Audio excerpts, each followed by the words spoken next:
여러분 좀 이제 날씨가 더위가 좀 지나간 느낌이 듭니다. 옆에 사람에게 한번 이렇게 인사하시죠. 하나님만을 높입시다. 하나님만을 높입시다. 네. 우리 뒤에 사람에게 이렇게 인사하시죠. 하나님만을 높이고 찬양합시다. 하나님만을 높이고 찬양합시다. 네. 감사합니다. 우리가 하나님을 높이고 찬양하고 또 이웃 형제 자매들을 사랑하며 살아갈 수 있기를 축복합니다. 여러분 운전할 때 여러분은 어떤 경우에 긴장을 하게 됩니까? 제가 이제 8월에 그 휴가 기간에 제 아내와 함께 이제 서울을 갔습니다. 제 아내가 이제 수술 받은 그 이후에 이제 정기 검진을 받기 위해서 서울을 가는데 시간을 맞추기가 어려워서 또 제 휴가 기간이고 그래서 차를 가지고 왔습니다. 차를 가니까 서울 다 가니까 너무 복잡하고 차가 엄청나게 용인 그 지역부터 차가 밀리는 거예요. 서울 가니까 처음 초행길이잖아요. 잘 익숙하지 않는 길을 가니까 이제 긴장이 되는 거야. 그리고 이제 모든 검사를 다 마치고 이제 휴가 기간이라 잘 갈 수 없으니까 그 강원도를 갔다가 오자 그래서 강원 갔다가 다시 이제 여수로 내려오는 길에 또 긴장하게 되는 것은 고속도로 분기점을 딱 지날 때가 긴장이 됩니다. 여러분 그러지 않던가요? 그 잘못 들어가면 여러분 큰일 나죠. 근데 강원도에서 내려오다가 여수 방향으로 와야 되는데 아무 생각 없이 가다 보면 다시 서울로 갈 수가 있어요. 그래서 고속도로 분기점은 늘 긴장하고 오게 됩니다. 근데 여러분 고속도로에서 잘못 들어가면 좀 시간이 걸려서 그렇지 다시 돌아오면 되는 것이죠. 근데 만약에 우리의 인생길에서 영원한 운명을 두고 그 일이 일어나는 일이라면 그거 아마 상상하기도 싫은 끔찍한 일이 우리에게 벌어질 것입니다. 지금 갈라디아 교회의 상황이 그러합니다. 갈라디아 교회가 거짓 교사들에게 속아서 지금 다른 복음을 받아들이고 그게 넘어가고 말았습니다. 그들은 제대로 길을 간다고 생각했을 것입니다. 그들은 다른 복음을 들었을 때 그것이 복의 길로 간다고 생각하고 다른 복음을 따랐습니다. 그런데 그 결과는 그것이 복이 아니라 저주로 가는 길이었습니다.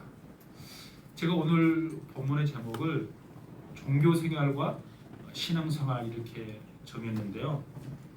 종교생활은 율법, 즉 행위에 초점을 맞춥니다.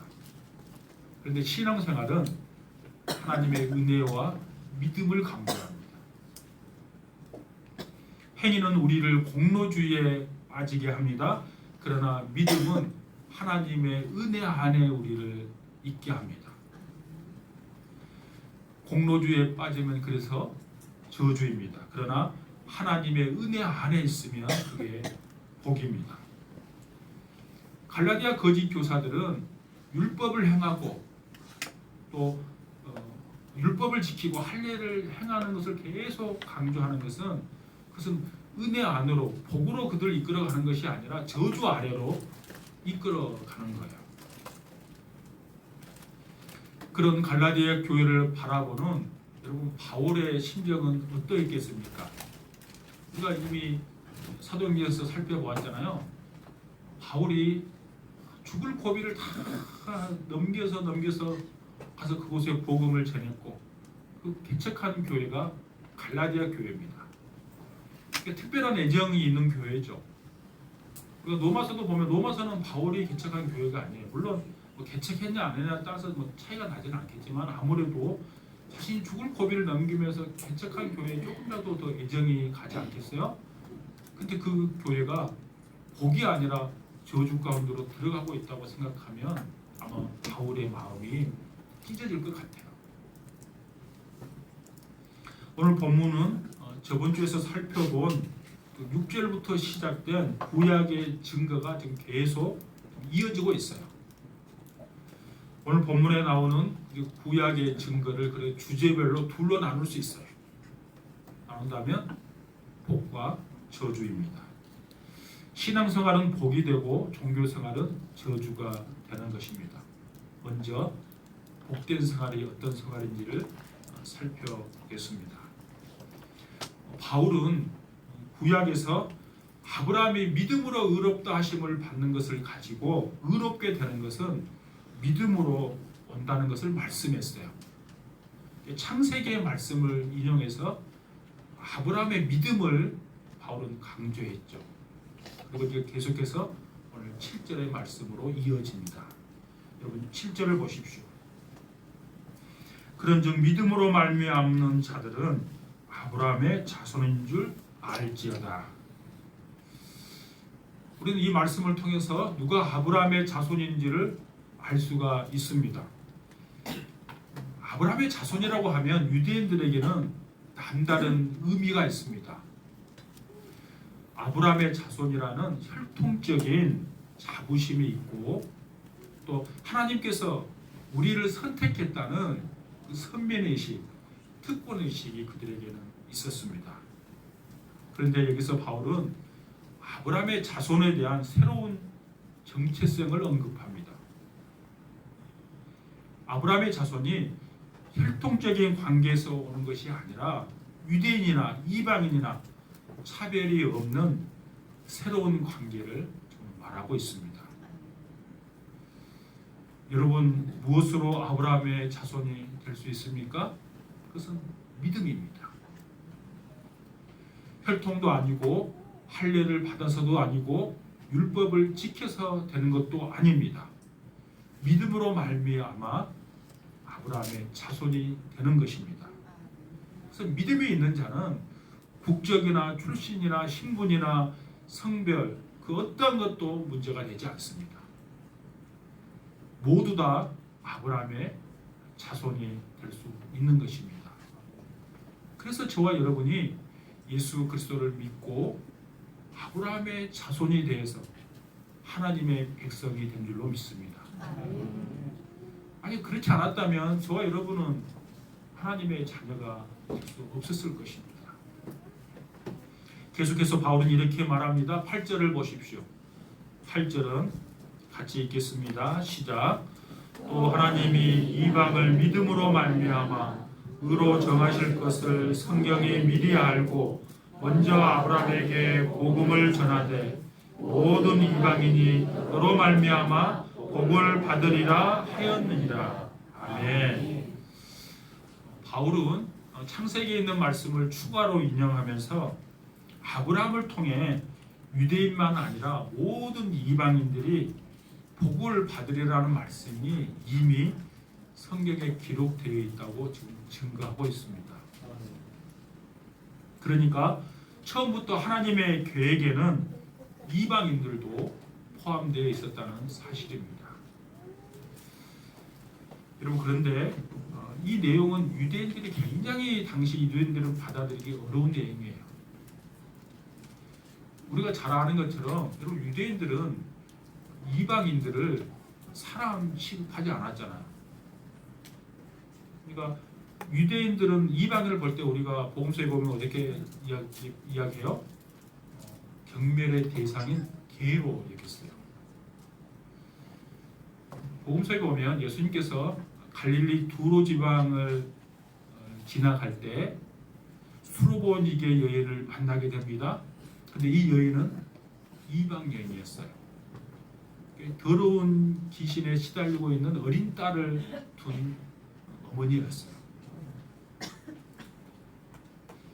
마가는 그녀를 헬라인으로 소개합니다.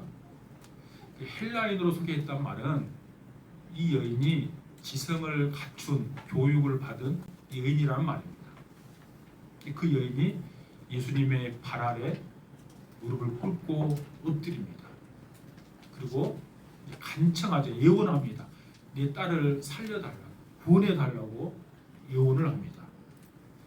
그리고 일반적으로 생각해보면 예수님은 언제나 그게 은혜를 베푸셨잖아요. 근데 우리가 잘 아는 것처럼 예수님이 어떻게 말씀하십니까? 이렇게 말씀합니다. 자녀의 떡을 취하여 개들에게 던짐이 마땅하지 아니한다 이렇게 말합니다. 그 개들에게 던진다 그 말은 너는 이방 여인이다 그 말이에요. 이게 내 자녀 유대인들의 예수님이 유대인이잖아요. 유대인의 은혜를 이방인에게 개에게 줄 수 없다 지금 이렇게 말씀하는 거예요. 물론 예수님은 이때 말씀하신 것은 의도를 가지고 한 것이죠. 여러분 인간이 가장 비참해지는 순간이 뭔가 하면 모욕감을 느끼는 순간 인종차별할 때예요. 특별히 자신이 조금 그 나라에서는 공부도 열심히 하고 잘했는데 조금 잘 사는 나라에 갔다고 인종차별하면 얼마나 비참해지겠어요? 또 우리나라에 오신 그 외국에서 오신 분들 많이 있잖아요. 그 나라에서는 최고의 교육을 받은 사람들이에요. 최고의 교육을 받은 사람이 우리나라 좀 허드렛 얘기를 한다고 무시하고 그러면 얼마나 자존심 상하겠어요? 지금 바로 그런 상황이에요. 당시 헬라에는 자신들이 최고의 지혜를 가진 사람이라고 자긍심이 대단한 사람이에요. 근데 그 유대인이 그 헬라인을 앞에 두고 개라고 이야기하니까 얼마나 자존심이 상했을까요? 근데 예수님이 그렇게 한 이유가 있어요. 뭔가 하면 그녀의 자아를 깨트림으로 그녀가 진리 안으로 들어오도록 그가 얼마나 은혜를 붙잡는가를 보기 위해서 예수님께서 의도적으로 하신 것이죠. 근데 예수님이 그것을 사용하는 것은 그때 유대인과 이방인들의 가지고 있는 일반적인 생각을 가지고 사용하신 거예요. 유대인들은 이방인을 개로 취급했어요. 그런데 이방인이 아브라함의 자손이 된다는 것입니다. 이방인이 복을 받는다는 것입니다. 말도 안 되는 충격적인 이야기입니다. 그러나 하나님은 처음부터 이방인도 하나님의 자녀로 계획하셨습니다. 차별이 없이 오직 믿음으로 복을 허락하신 것입니다. 그래서 이렇게 결론을 내립니다. 여러분 9절을 보십시오. 9절 그러므로 믿음으로 말미암는 자는 믿음이 있는 아브라함과 함께 복을 받느니라. 아멘. 누가 복을 받습니까? 누가 아브라함의 자손입니까? 믿음이 모든 것을 답해줍니다. 믿음으로 아브라함의 자손이 되고 믿음으로 말미암는 자가 복의 길을 걸어갈 수가 있습니다. 그래서 저와 여러분은 저주의 길을 걷는 자가 아니라 복의 길을 걷는 자인 줄로 믿습니다. 이게 놀라운 하나님의 은혜예요. 그럼 이와 반대로 복과 대조되는 저주는 어떠합니까? 여러분 10절을 보십시오. 10절은 같이 읽겠습니다. 10절 시작. 무릇 율법 행위에 속한 자들은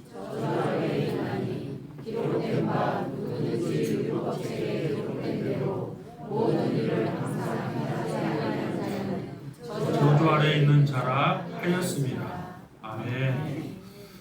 바울은 율법의 행위에 속한 자들이 저주 아래 있다고 말씀하고 있습니다. 오늘 우리가 이 구절에서 기억해야 할 것, 그 단어 두 단어가 있는데 모든과 항상입니다. 율법은 그 모든 명령에서 항상 행하도록 요구합니다. 여러분 그 구약에 유대인들이 구약에서 지켜야 할 그 율법 그것이 총 613개입니다. 한번 예를 들어보겠습니다. 만약에 아내가 남편에게 600개가 넘는 어떤 항목을 가지고 매일매일 하루하루 빠짐없이 체크하면서 잘못하면 계속 잔소리한다고 한번 생각해 보세요.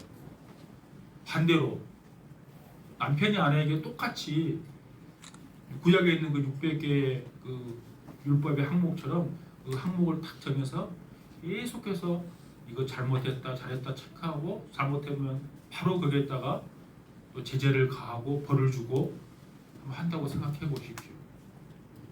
아마 사는 것이 사는 게 아닐 것입니다. 그것이 바로 저주일 것입니다.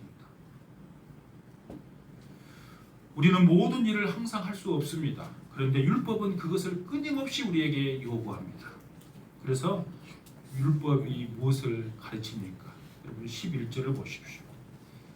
11절 또 하나님 앞에서 아무도 율법으로 말미암아 의롭게 되지 못할 것이 분명하니 이는 의인은 믿음으로 살리라 하였습니다. 율법으로 의롭게 될 수 있는 사람 한 사람도 없습니다. 누구도 율법을 온전히 지킬 수도 없습니다. 바울은 하박국 선지자의 말씀을 인용하면서 율법이 아닌 믿음을 지금 강조합니다. 오늘 11절 하반절에 나와 있는 말씀은 하박국 2장 4절의 말씀을 인용한 거예요. 하박국 4장 2절 의인은 그의 믿음으로 말미암아 살리라 했습니다. 아브라함이 의롭다함을 받은 것도 믿음이었습니다. 그리고 하박국 선지자도 믿음으로 살 것을 지금 말씀하고 있습니다. 율법을 통해서는 아무도 하나님 앞에 설 수가 없기 때문입니다. 율법으로는 의에 이를 수가 없기 때문입니다. 그럼에도 불구하고 율법의 행위를 붙들고 율법에 속한 자가 되려고 하는 경우는 어떤 경우일까 생각해보면 딱 두 가지일 것 같아요. 교만하거나 무지하거나 착각을 빼앗아서 자신의 모든 모습을 제대로 보지 못하는 것입니다.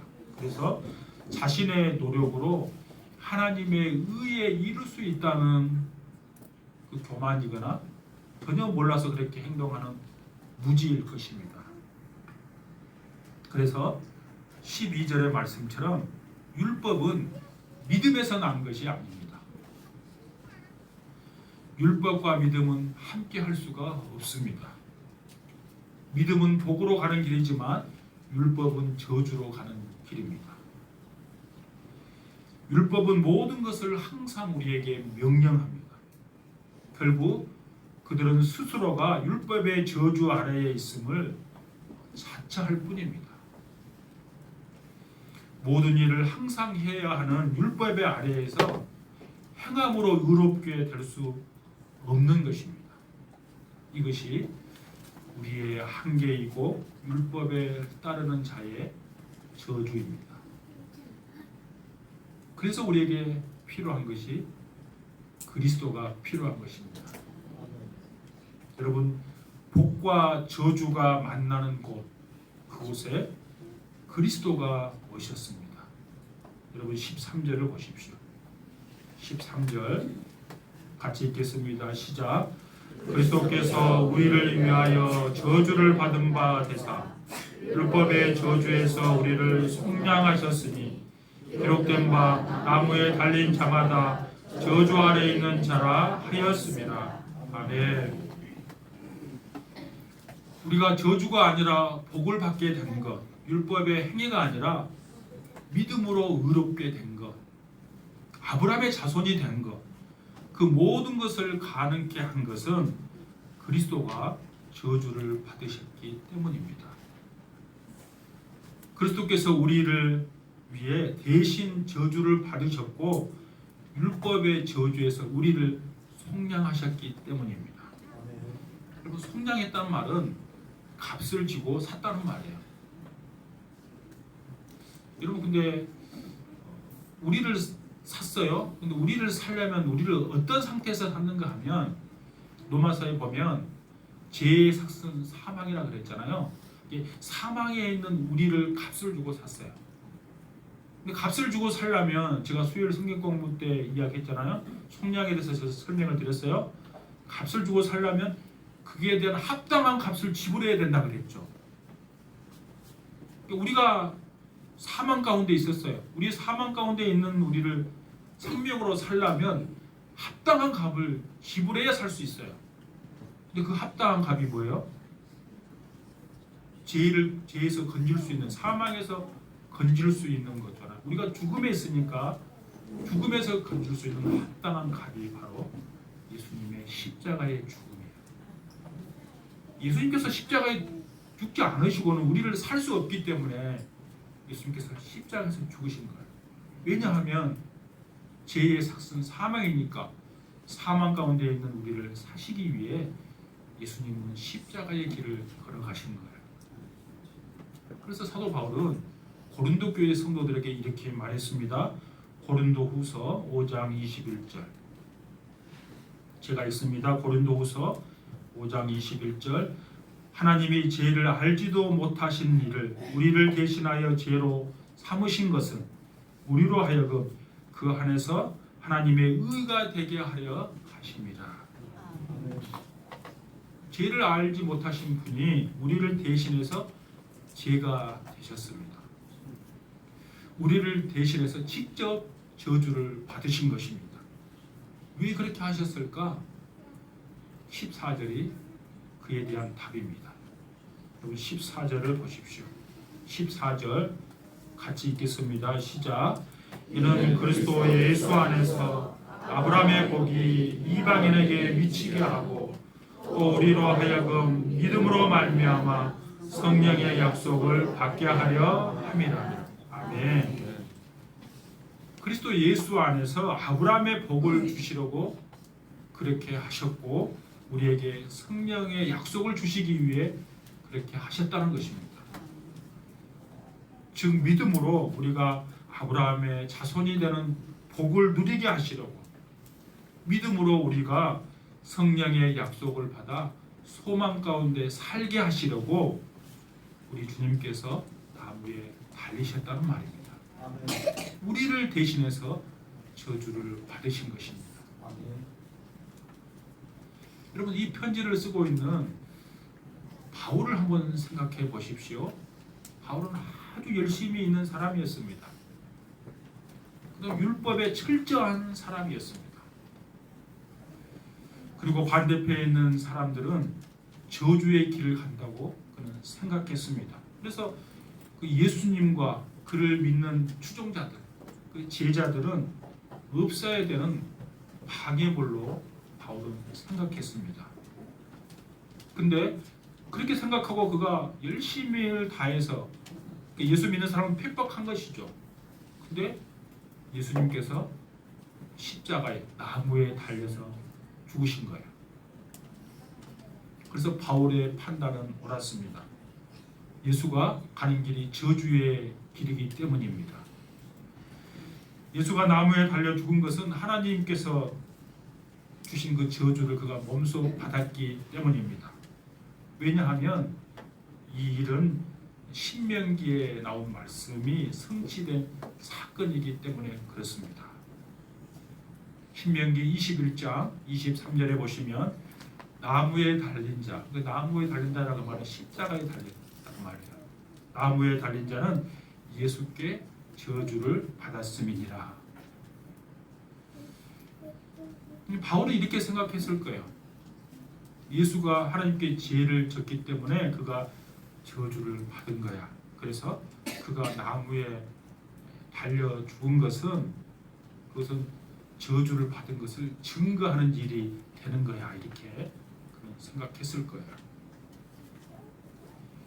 바울의 생각은 하나님의 말씀에 근거한 것이고 그래서 확신할 수 있었던 것이죠.